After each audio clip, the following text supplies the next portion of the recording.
Di saat Indonesia berjuang mengatasi COVID-19, Kementerian Kesehatan mencatat saat ini ada lebih dari 60.000 kasus demam berdarah di seluruh Indonesia. Angka kematiannya termasuk tinggi, yakni hampir 400 jiwa. Informasi ini disampaikan Direktur Pencegahan dan Pengendalian Penyakit Tular Vektor dan Zoonotik Kemenkes, Dr. Siti Nadia Tarmizi. Dr. Siti menambahkan kasus DBD juga terjadi di provinsi dengan angka kasus COVID-19 yang tinggi, seperti di Jawa Barat, Jawa Timur, dan Jawa Tengah. Ada 68.000 kasus demam berdarah seluruh Indonesia, di mana tentunya kita melihat, kalau kita melihat kembali lagi provinsi-provinsi yang ada, itu adalah provinsi-provinsi yang juga dengan kasus COVID tertinggi dan juga memiliki kasus demam berdarah yang tertinggi. Jadi kalau kita lihat yang saat ini adalah tertinggi misalnya Provinsi Jawa Barat, kemudian ada Provinsi Lampung, ada NTT, Jawa Timur, kemudian Jawa Tengah dan Yogyakarta. Dan kita tahu termasuk juga Sulawesi Selatan yang kita tahu juga secara jumlah kasus COVID-nya juga merupakan tinggi.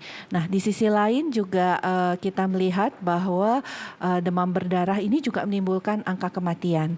Jadi angka kematian kita saat ini sudah mencapai pada angka 346. Satu yang ingin saya sampaikan ya, dari 460 kabupaten kota yang melaporkan ada kasus demam berdarah, sebanyak 439-nya itu adalah kabupaten kota yang juga melaporkan adanya COVID. Jadi ini ada infeksi ganda. Kita akan ulas mengenai ancaman DBD di tengah pandemi COVID-19 bersama Kepala Dinas Kesehatan Jawa Tengah. Ada Bapak Yulianto Prabowo. Selamat malam, Pak Yulianto. Selamat malam, Mbak Nitya. Pak Yulianto, Jawa Tengah disebut Kementerian Kesehatan termasuk yang tinggi angka DBD-nya, padahal di tengah pandemi COVID-19. Bagaimana sebenarnya penanganan kasus DBD di Jawa Tengah, Pak?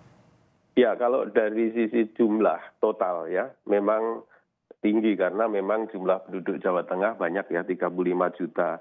Jadi kalau bisa saya sampaikan, total kasus mulai Januari sampai Mei ini jumlah kasus demam berdarah ada 2.809. Kalau dibandingkan dengan periode yang sama pada tahun 2019, ini sebenarnya sudah mengalami penurunan. Seperti kita ketahui pada tahun 2019, periode sampai Mei itu ada jumlah kasusnya 4.968. Sedangkan jumlah kematian sampai bulan Mei ini ada 39 kasus. Namun demikian, kita dalam menilai tinggi rendahnya kasus di suatu wilayah itu memakai ukuran yang kita sebut incident rate. Incident rate ini adalah jumlah kasus baru dibandingkan dengan jumlah penduduk. Nah, incident rate kita di Jawa Tengah ini adalah 8. Ya, ini sebenarnya jauh di bawah angka nasional ya. Lalu untuk angka kematian itu kita memakai case fatality rate. Nah, case fatality rate ini adalah jumlah kasus kematian dibandingkan dengan jumlah kasus demam berdarah. Nah, ini kita di angka 1,39. Memang harapannya adalah kita harus menekan sampai di bawah 1%. Ya, kalau bicara soal upaya untuk menekan, Pak Yulianto, ini kan yang dikhawatirkan terpecahnya tenaga kesehatan dan juga konsentrasi dari Dinkes. Karena di satu sisi Jawa Tengah masih berjuang, terutama di Jawa Tengah, untuk berjuang mengatasi penyebaran virus corona. Itu juga menjadi kekhawatiran kita karena konsentrasi kita sekarang ini adalah untuk menangani COVID. Namun demikian dengan menurunnya jumlah kasus ini sebenarnya berita menggembirakan ya bagi kita ya. Ini kenapa disebabkan? Seperti kita ketahui bahwa demam berdarah ini faktor yang menyebabkan adalah yang pertama kesehatan lingkungan, lalu kesehatan lingkungan ini dipengaruhi oleh perilaku masyarakat dan juga musim ya. Jadi musim sampai saat ini di Jawa Tengah itu masih sering hujan juga. Ini yang menyebabkan. Namun demikian selama pandemi COVID ini banyak penduduk yang masyarakat yang tinggal di rumah. Nah, ini juga mungkin dengan menurunnya kasus ini disebabkan oleh banyaknya penduduk yang masih tinggal di rumah sehingga mereka memperhatikan kesehatan lingkungannya, rumahnya, ya, sering bersih-bersih lingkungannya dan sebagainya. Nah, ini kemungkinan disebabkan itu juga. Menurun tapi belum nol kasus begitu ya Pak ya.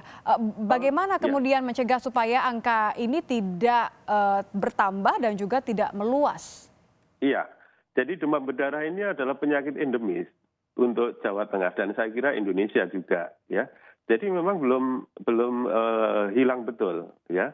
Nah, ini masih menjadi masalah kita sepanjang tahun ya. Lalu juga demam berdarah ini sampai sekarang belum ada vaksin yang dipakai sebagai program gitu. Dan ini sama karena ini demam berdarah ini adalah karena virus, juga belum ada obatnya ya. Sehingga kita harus mendeteksi secara dini ya, lalu menangani secara cepat. Ini upaya-upaya kita dalam menekan angka kasus kematian karena kasus kematian harus kita tekan serendah mungkin. Seperti itu. Baik, terima kasih Kepala Dinas Kesehatan Jawa Tengah Yulianto Prabowo sudah bergabung bersama kami di Kompas TV, Saudara.